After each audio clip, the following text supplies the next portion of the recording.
el disfrutar del amor de mis hijos es lo más grande que puede tener, ¿no? Y es el privilegio que se me ha dado. Dios es el pilar de sostenimiento de mi familia, el pilar que me da la sabiduría para poder llevar a mis hijos en buen camino, para instruirlos. Él es la fuente de que me provee el conocimiento y la sabiduría y el amor, la gracia para mis hijos. Bueno, el ser papá es una gran responsabilidad porque las cosas que tú haces, las acciones, las palabras que cada uno de nosotros como papás hacemos o nos dirigimos con nuestros hijos hacen lo mismo. Más bien ellos son como la imagen de nosotros. Dios en mi casa es la cabeza y nosotros somos quienes hacemos lo que Dios nos pide que hagamos. Para todas las cosas que pienso hacer, Él es el primero al que le pongo las cosas. Es un gran privilegio que Dios me ha dado, tener la oportunidad de ser padre, y es maravilloso para mí. Y pues padre significa mucha responsabilidad, y pues tanto en cuidar de la familia como darles amor, darles protección y satisfacer sus necesidades a los que dependen de mí. Él es el primero al que le pongo las cosas.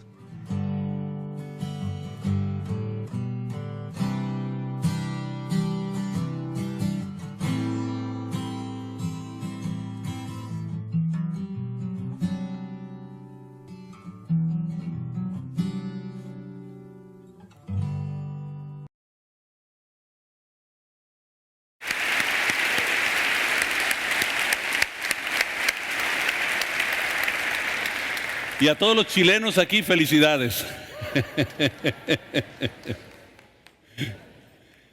En este día, como es Día del Padre, pues voy a compartir con mi hija Francia. Esta es mi hija. Yo sé que me miro jovencito como ella, ¿no? Pero es mi hija. Y la realidad es que en esta tercera clase de esta serie, Conociendo al Padre, vamos a hablar sobre el corazón del Padre. Entonces queremos preparar nuestro corazón. Si tú necesitas una hoja para apuntes, levanta tu mano y alguien se acercará a ti. Y vamos a preparar nuestro corazón con una oración. Acompáñenme. Señor Jesús, estamos aquí listos, dispuestos y disponibles a tu Espíritu Santo para que nos hables. Confróntanos y transfórmanos con tu palabra, Señor, en el nombre poderoso de Jesucristo. Amén. Y bueno, para comenzar, les quiero contar una historia. Una vez, bueno, no es una historia, es una experiencia que tuve. Hace algunos años me fui con mi papá a un viaje, a un campamento. Todo el tema era el principio del estado de California. No sé si se acuerdan que era cuando se empezó a descubrir todo el oro. Entonces en el campamento pues nos enlodamos, nos tuvieron de rodillas buscando oro en el río.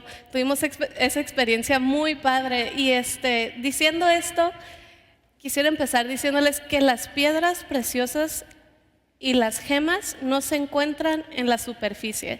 Esto lo descubrimos ahí porque encontramos pequeños pedazos de oro, pero en realidad para encontrar un pedazo grande de oro o para encontrar un diamante tú tienes que entrar a una montaña y buscar, y ahí lo puedes encontrar.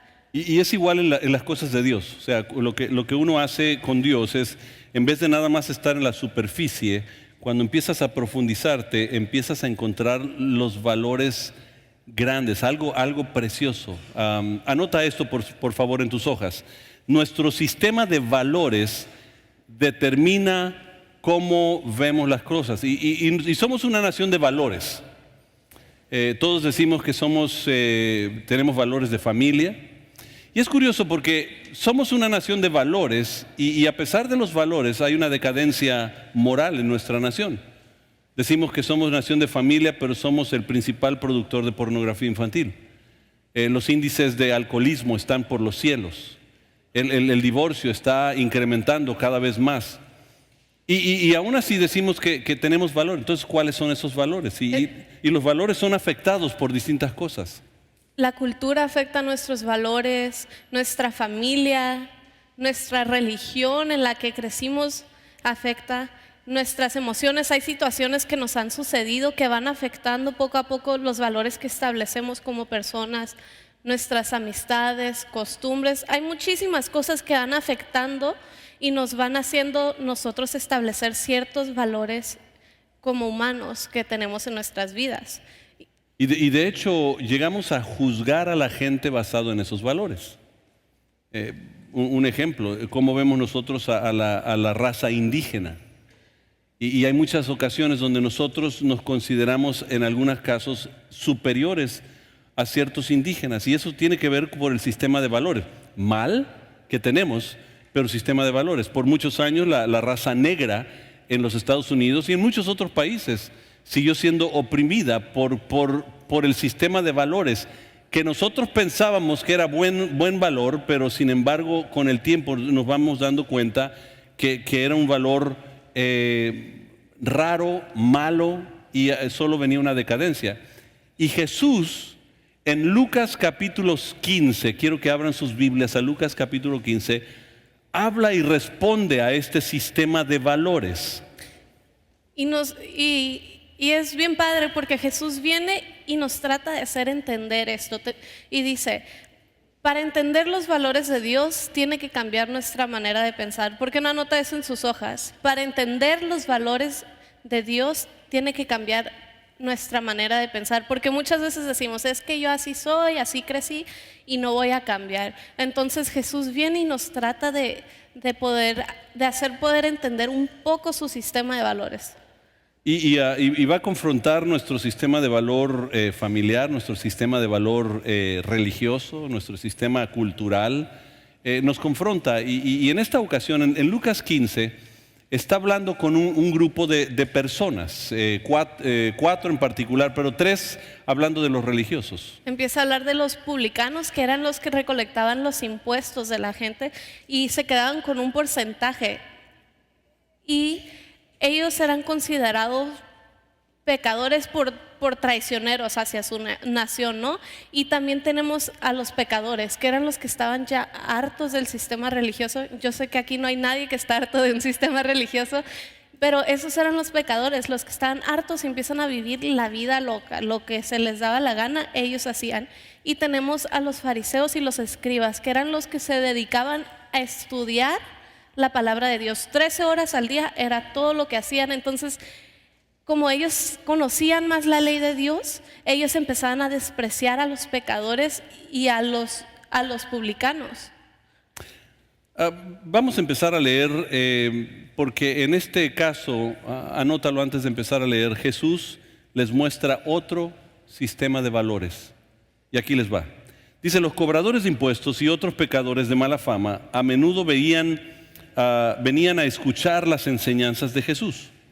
Por eso los fariseos y los maestros de la ley religiosa se quejaban de Jesús, pues se juntaba con semejantes pecadores y hasta comía con ellos. Entonces Jesús les contó la siguiente historia. ¿Quién de ustedes, teniendo 100 ovejas y una de ellas se pierde, qué haría? ¿No dejaría las otras 99 en el desierto y saldría a buscar la perdida hasta que la encuentre? Y cuando la encuentra, la carga con alegría en sus hombros y la lleva a casa. Y cuando llega, llamaría a sus amigos, vecinos y les diría, alégrense conmigo porque encontré mi oveja perdida. De la misma manera, hay más alegría en el cielo por un pecador que se arrepiente y regresa a Dios que por 99 justos que no se extraviaron.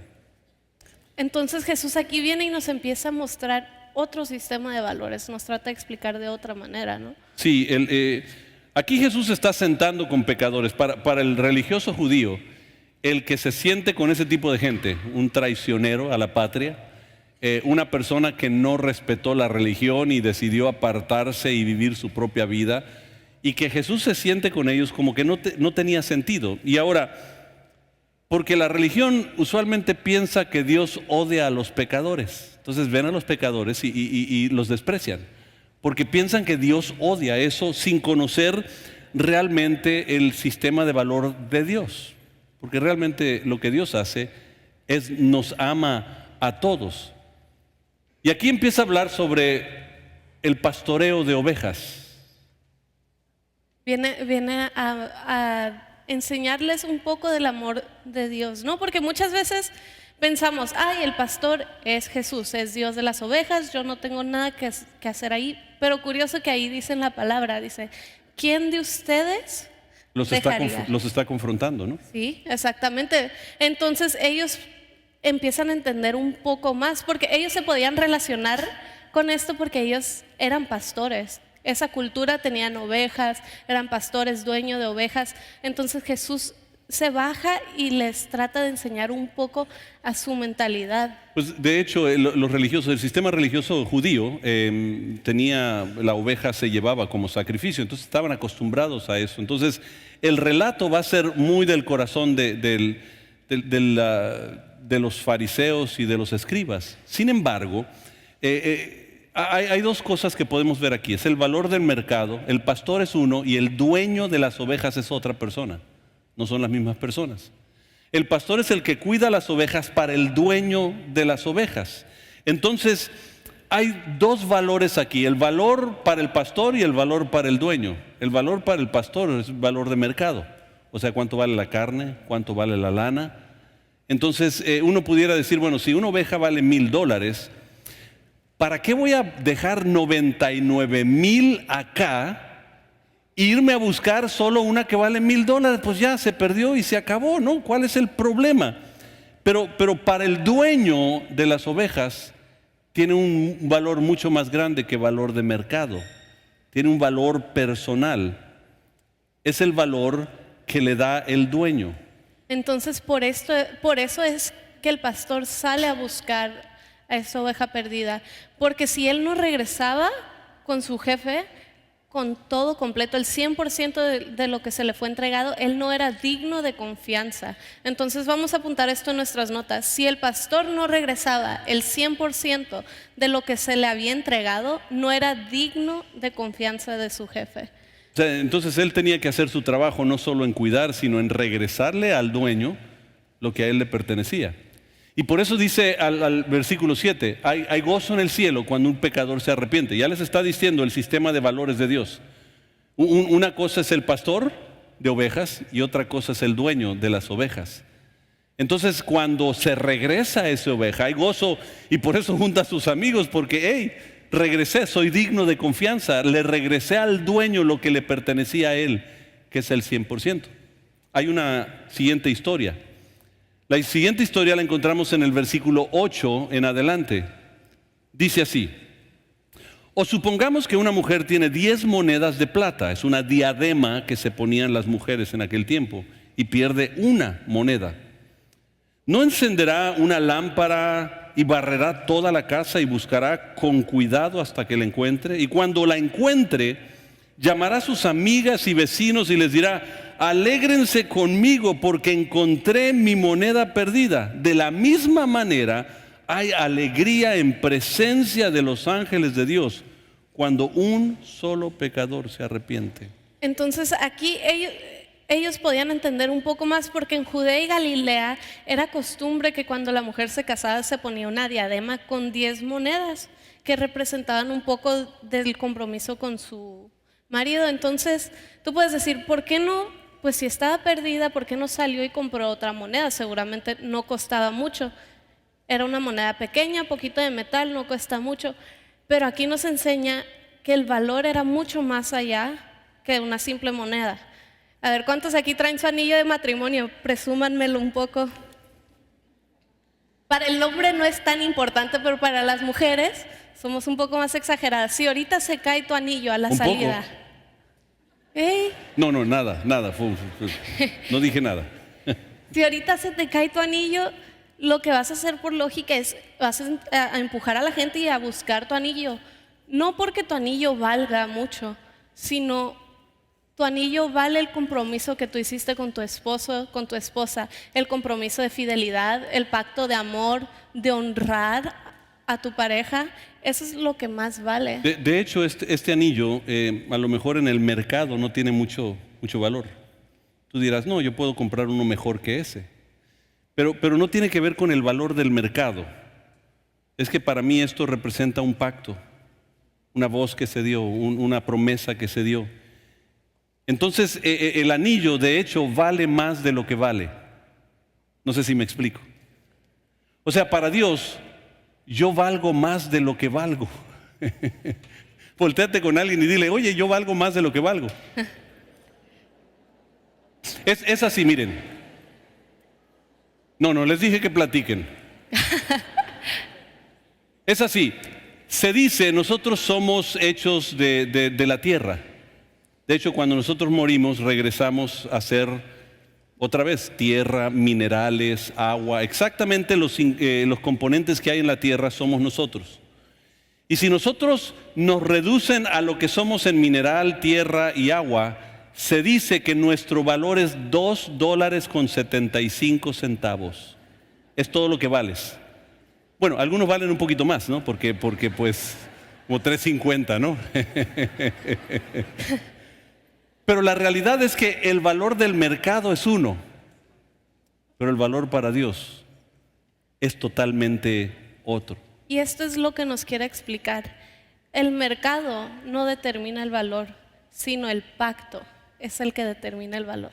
Entonces le está diciendo a los fariseos, espérense, miren, las ovejas no es el valor del mercado de una, sino tiene que ver con lo que representa para el dueño. Las diademas no es el valor de la moneda, sino lo que representa en el pacto para esa persona que de pronto la perdió. Y de pronto en el versículo 10 dice, hay gozo delante de los ángeles del cielo cuando un pecador se arrepiente. Ahora lo especifica, dice delante de los ángeles. Siempre nosotros que hemos hablado de esos pasajes decimos, es que los ángeles en el cielo hacen fiesta cuando un pecador se arrepiente. Pero no dice eso, dice que es gozo delante de los ángeles. ¿Quién está delante de los ángeles? Dios. ¿De quién está hablando aquí? Del Padre. El Padre es el que se está gozando. Imagínense los ángeles que están ahí adorándole y de pronto se para Dios y empieza ¡woo! ¡Yeah! Imagínense, ellos han de decir wow, o sea, qué bonito que los ángeles se empiecen a aplaudir. Ah, Fermín se arrepintió, qué bueno. Pero es muy distinto que el dueño de mi vida, mi creador, se levante y diga, Fermín, bien hecho, siervo y fiel, entra en el gozo de tu Señor. Es muy distinto el gozo. Y los fariseos, los religiosos, no están entendiendo esto. Entonces entra a una historia más en el versículo 11. La historia del hijo pródigo.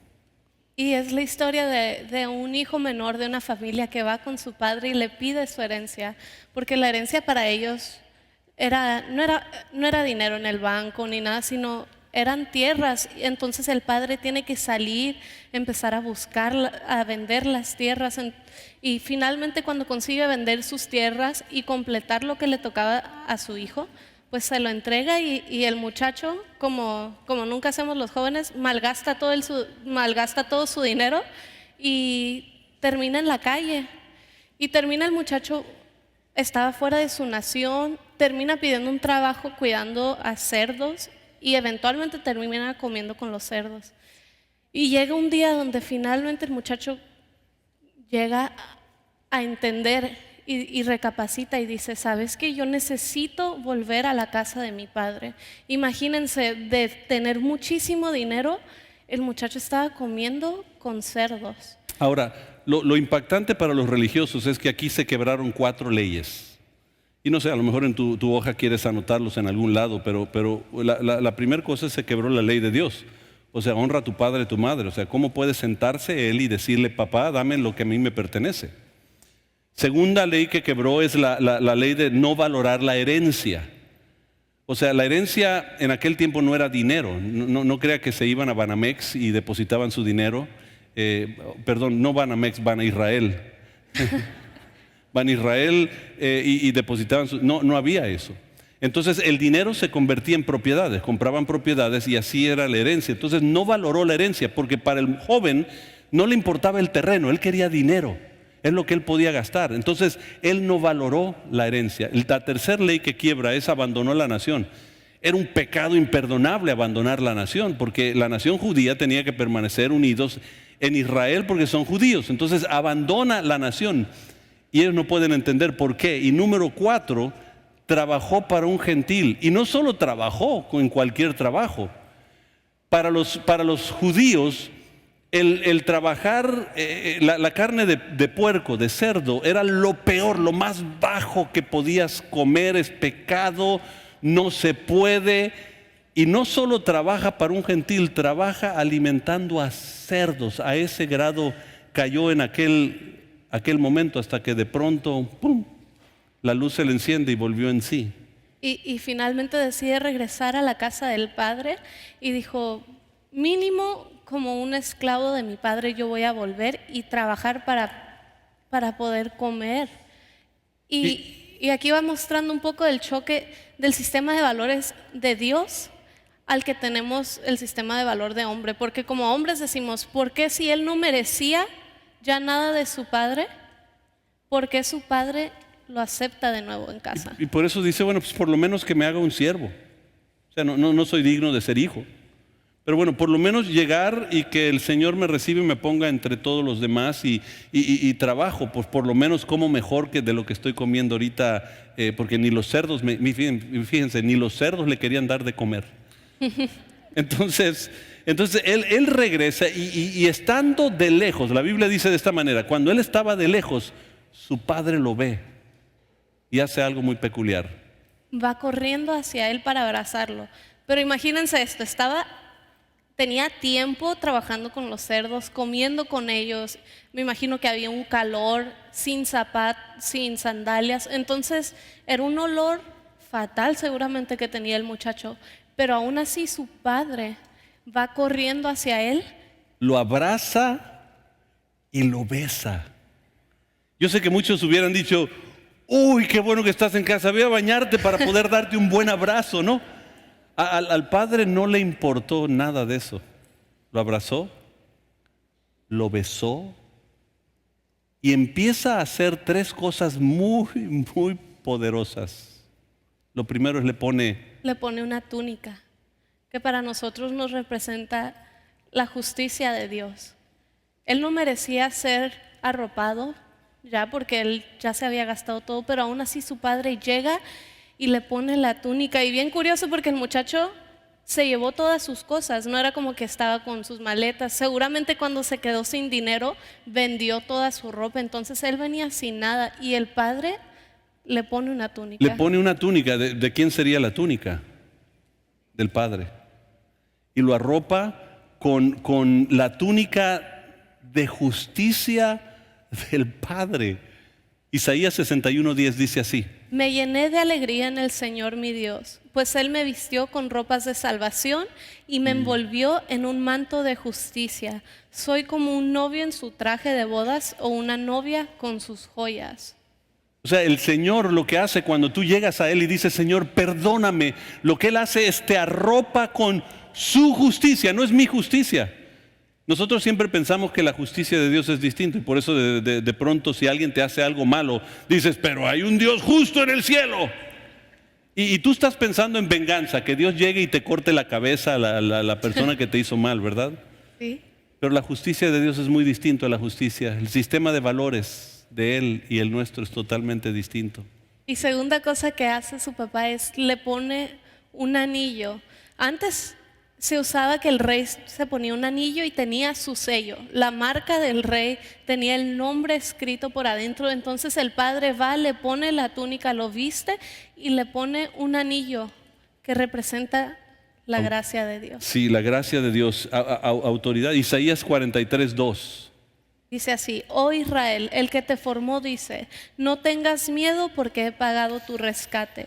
Te he llamado por tu nombre, mío eres. Cuando pases por aguas profundas, yo estaré contigo. Cuando pases por ríos de dificultad, no te ahogarás. Cuando pases por el fuego de la opresión, no te quemarás. Las llamas no te consumirán. Y lo que es interesante del anillo, el anillo usualmente, y algunos de ustedes tienen un anillo de matrimonio que adentro tiene fecha de la boda y el nombre de los novios. Entonces, cuando Dios está poniéndote el anillo de Él, cuando el Padre le estaba poniendo el anillo a su Hijo, le estaba poniendo el nombre de Él otra vez. Estaba diciendo, tú sientes que te fuiste, desperdiciaste todo y ya no eres merecedor, pero déjame decirte, te voy a poner mi nombre. El Señor nos ha sellado con su Espíritu Santo y ahora tenemos en nuestro corazón el nombre que es sobre todos los nombres, que es Jesucristo. Y nos ha puesto un nuevo nombre y nuestro nombre es escrito en el libro de la vida.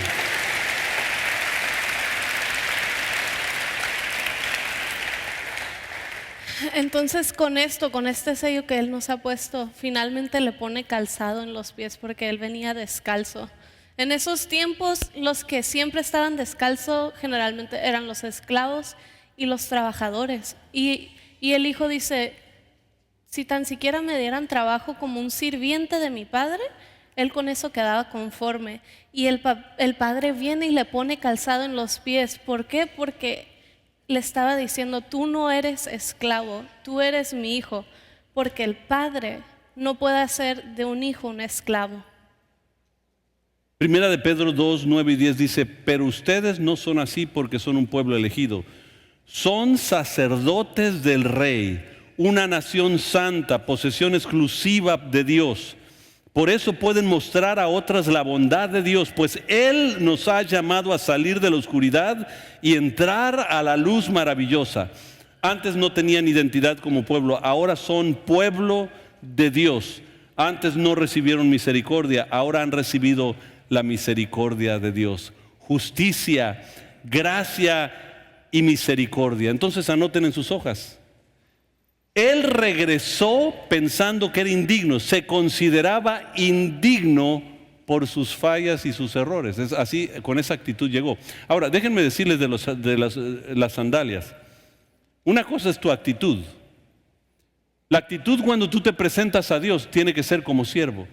Cuando Dios vio a Moisés, le dijo, lo primero que tienes que hacer es quitarte las sandalias de tus pies. A mi presencia entras con un corazón contrito y humillado. Pero cuando uno llega con un corazón contrito y humillado, dice, aquel que se humilla será exaltado. Y eso fue lo que pasó en esta ocasión. Y este fue el otro choque de valores, porque el hijo mayor empieza a escuchar todo y se empieza a cuestionar. ¿Por qué lo están perdonando a su hermano menor así?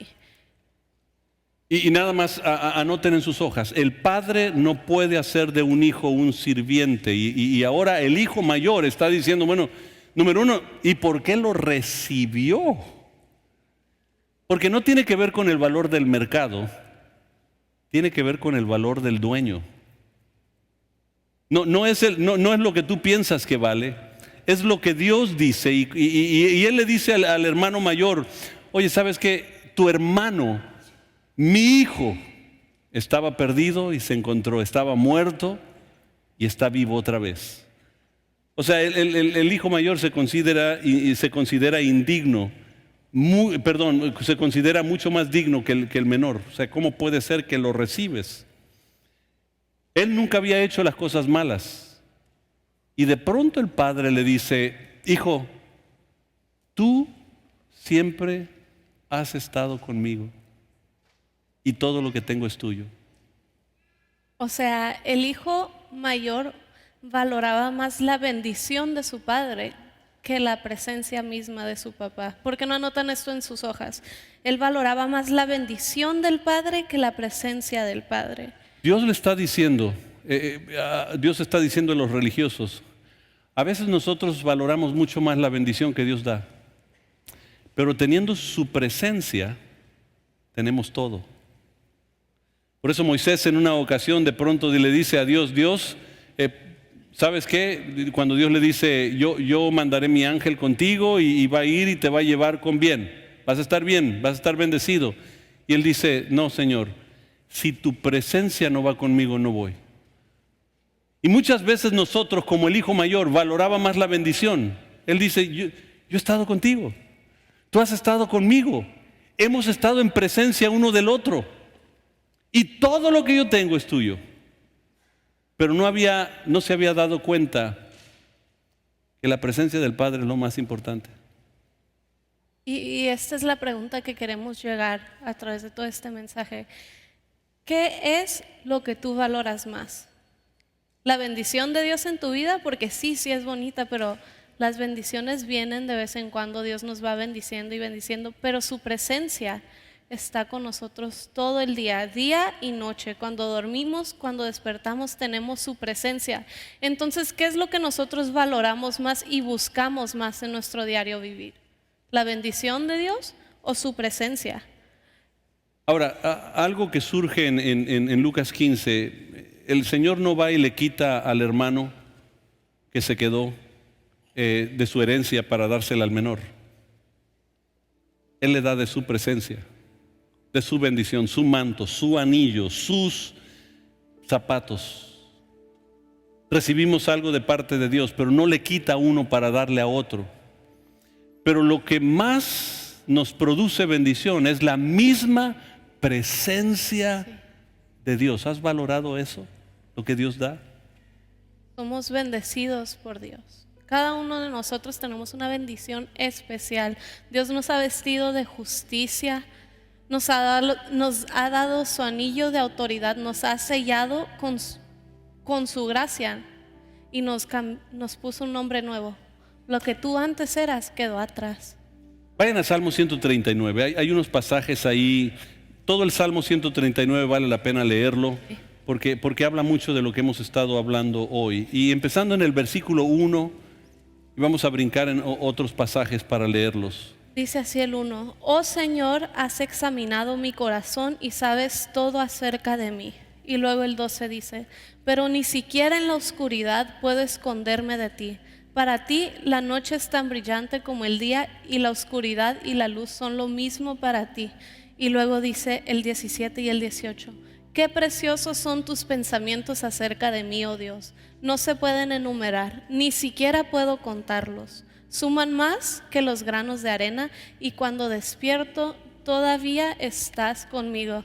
Qué increíble, ¿no? Dice, ni siquiera en la oscuridad me puedo ocultar de ti. Muchas veces nosotros andamos corriendo, tal vez por vergüenza, hemos hecho cosas que estamos arrepentidos y pensamos que ya Dios no nos quiere, pero aquí nos está diciendo que ni siquiera en nuestra oscuridad nos podemos ocultar de Él. ¿Por qué? Porque sus pensamientos para ti son de bien y no de mal. Él tiene un propósito para ti, para tu vida. Y la realidad es que, imagínense el sistema religioso y sus valores siendo confrontados en esta ocasión. Y de pronto el Señor llega con ellos cuando ellos dicen: ¿qué estás haciendo con los pecadores y con los recaudadores de impuestos? ¿Qué estás haciendo con esta gente que ha fallado tanto? Y el Señor le empieza a contar una historia. Mira, déjame mostrarte el sistema de valores, no tuyo, no de la religión, sino de Dios. Dios hoy te ama tanto. David escribe esto sabiendo todo lo que había fallado, sabiendo todos los errores en su vida, sabiendo todo el relajo que había en su vida, y todavía dice: qué preciosos son tus pensamientos acerca de mí, oh Dios. No se pueden enumerar. Amados, imagínate todo lo que Dios te ama. Y a lo mejor tú pensarás: es que yo soy mejor que aquella persona. Y el Dios dice: espérate, es su presencia lo más valioso. A lo mejor tú dices: es que yo no soy digno de todo eso. Y es que no has entendido cuánto vales para Él. Dios te ama incondicionalmente y Amén. Fuerte como la muerte es el amor.